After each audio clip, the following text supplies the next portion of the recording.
24/7 news Bengal আপনারা দেখছেন March. আর এই মুহূর্তে আমি এসে পৌঁছেছি ধর্মতলার ওয়াই চ্যানেল, যেখানে চলছে রাজ্যের মুখ্যমন্ত্রী মমতা বন্দ্যোপাধ্যায়। তিনি নিজে এখানে আজকে ধর্নায় বসেছেন।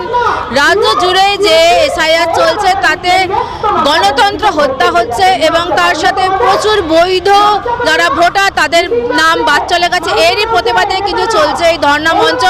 আজকে এই মঞ্চে রাজ্যের মুখ্যমন্ত্রী মমতা বন্দ্যোপাধ্যায় সহ বহু নেতৃত্বরা কিন্তু আজকে এই মঞ্চে উপস্থিত। আসুন দেখে নিই এরই কিছু মুহূর্ত।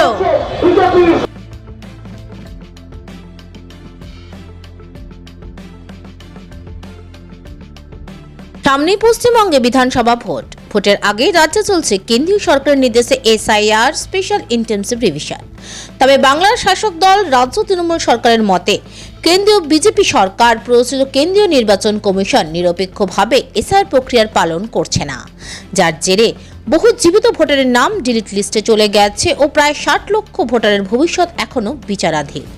বহু মানুষ ইতিমধ্যে এসআইআর হিয়ারিং এর লাইনে দাঁড়িয়ে অসুস্থ ও মানুষ তাদের যথাযথ নথি দিয়েও তাদের নাম আসেনি, এমনই অভিযোগ। বাংলার মুখ্যমন্ত্রী মমতা বন্দ্যোপাধ্যায় কেন্দ্রীয় সরকারের বাংলা বিরোধী বঞ্চনা ও বিজেপি সরকারের প্ররোচিত কেন্দ্রীয় নির্বাচন কমিশন বাংলার মানুষের ভোটাধিকার ক্ষুণ্ণ করে গণতন্ত্রে আঘাত আনছে ও বাংলার বৈধ ভোটারদের ভোটাধিকার হরণের চক্রান্ত করছে, এমনটাই দাবিতে কেন্দ্রীয় নির্বাচন কমিশন এহেন বাংলা বিদ্বেষী আচরণের বিরুদ্ধে শান্তিপূর্ণভাবে প্রতিবাদে অবস্থান বিক্ষোভ করেছেন ধর্মতলার ওয়াই চ্যানেলে। গত 6 মার্চ থেকে এই ধর্ণা মঞ্চের পঞ্চম দিন অর্থাৎ 10ই মার্চ ধর্ণা মঞ্চ থেকে নির্বাচন কমিশনের এহানো 60 লক্ষ মানুষের ভোটারের ভোটাধিকার ক্ষুণ্ণ করার প্রতিবাদে ও গণতন্ত্র হত্যা চক্রান্তের প্রতিবাদে সবর হতে দেখা যায় তৃণমূলের বহু নেতৃত্বদের।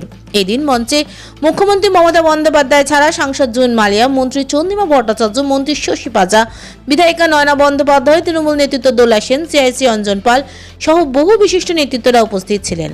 এছাড়াও এই দিনের ধর্নায় ছিলেন উত্তরপাড়া পৌরসভার পৌরপ্রধান দিলীপ যাদব, পশ্চিম মেদিনীপুর জেলা পরিষদের কর্মাধ্যক্ষ তৃণমূল কোঅর্ডিনেটর নির্মল ঘোষ সহ বহু বিশিষ্ট নেতৃত্ব ও সাধারণ মানুষরা।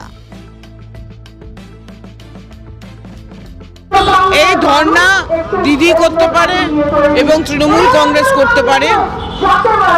এই এসআইআর নিয়ে আজকে আমাদের এই 4 মাস মনে হয় 5 দিন কিংবা 6 দিন হলো এই লড়াই আমাদের চলছে। আমাদের একদিকে যেরকম গাইডেন্স দিয়েছেন আমাদের নেতা অভিষেক বন্দ্যোপাধ্যায়, ঠিক তেমনি দিদি কিন্তু প্রত্যেকটি পদক্ষেপে লড়ে গেছেন মানুষের হয়ে। এই লড়াই এবং এটা কোনো দলের লড়াই নয়, এটা আমার তোমার লড়াই নয়, এটা বাংলার মানুষের স্বার্থে লড়াই। তার কারণ যেভাবে অবৈধভাবে ভোটারদের, আসল ভোটারদের তারা ক্যান্সেল করে দিয়েছে, তাদের নাম ক্যান্সেল করেছে, এটাকে মেনে নেওয়া যায় না। মানুষ কাঁদছে, মানুষ ভয়। কিন্তু আজকে দেখুন দিদি এই মানুষের স্বার্থে চলে গেছিলেন সুপ্রিম কোর্টে। রায় আস্তে আস্তে আমাদের পক্ষেই আছে এবং আমাদের পক্ষেই থাকবে। তো এটা জানবেন যে বাংলার মানুষ জানে যে রোদ, গ্রীষ্ম, বর্ষা মমতাই ভরসা, অন্য কেউ নেই। এসআইআর নিয়ে মুখ্যমন্ত্রীর আন্দোলন নয় বা তৃণমূলের একার আন্দোলন নয়, এ মানুষের ভোটাধিকার রক্ষা করার আন্দোলন। মানুষ আজকে যাদের এখনো 80 লক্ষ ভোটারের যারা এখনো জুরিডিকশনে পড়ে আছে, যাদের এখনো ওই ভোটারের কোনো ভবিষ্যৎ নেই, তারা কেউ কেউ আত্মহত্যা করেছে।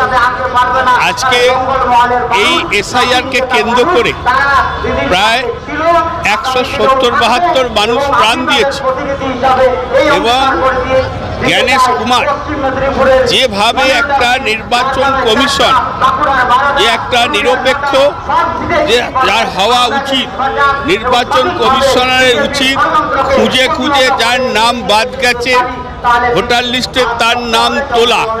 কিন্তু আমরা এখন দেখতে পাচ্ছি উনি বাংলাতে, পশ্চিম বাংলায় বিজেপিকে জেতাবার জন্য উনি একের পর এক মানুষের নাম কেটে যাচ্ছেন, বিশেষ করে মুসলিম সম্প্রদায়ের মানুষের নাম কাটছেন এবং কেটে ভাবছেন যে উনি বোধহয় বিজেপিকে বাংলাটা হাতে তুলে দেবেন।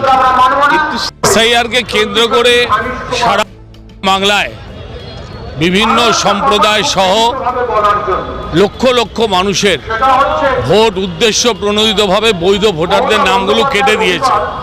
তার বিরুদ্ধে প্রতিবাদ প্রতিধ্বনিত করছে বাংলার সাধারণ মানুষ এবং বাংলার মাননীয় মুখ্যমন্ত্রী শ্রীমতী মমতা বন্দ্যোপাধ্যায় একটা ঐতিহাসিক সন্ধিক্ষণে সাধারণ মানুষের স্বার্থকে সুরক্ষিত করবার জন্য এবং ভোটার তালিকা থেকে যাতে তাদের বৈধ ভোটারের নাম বাদ না যায় তার বিরুদ্ধে প্রতিবাদ জানিয়ে অনশন অবস্থান চলছে।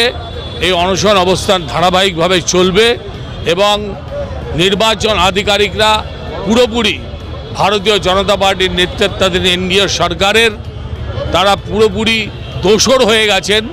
প্রতিবাদ সর্বত্র হবে, সারা বাংলা জুড়ে হবে।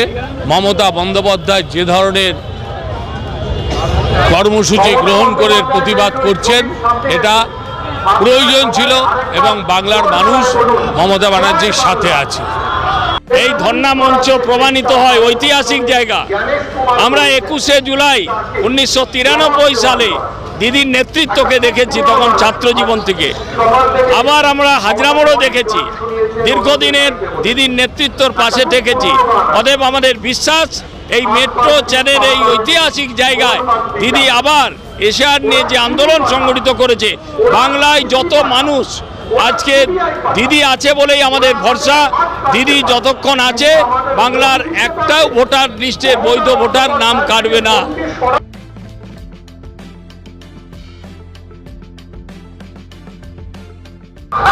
24x7 নিউজ বেঙ্গলের সঙ্গে থাকুন, সাথে থাকুন, দেখতে থাকুন। সব খবরের জন্য চোখ রাখুন আমাদের চ্যানেলে।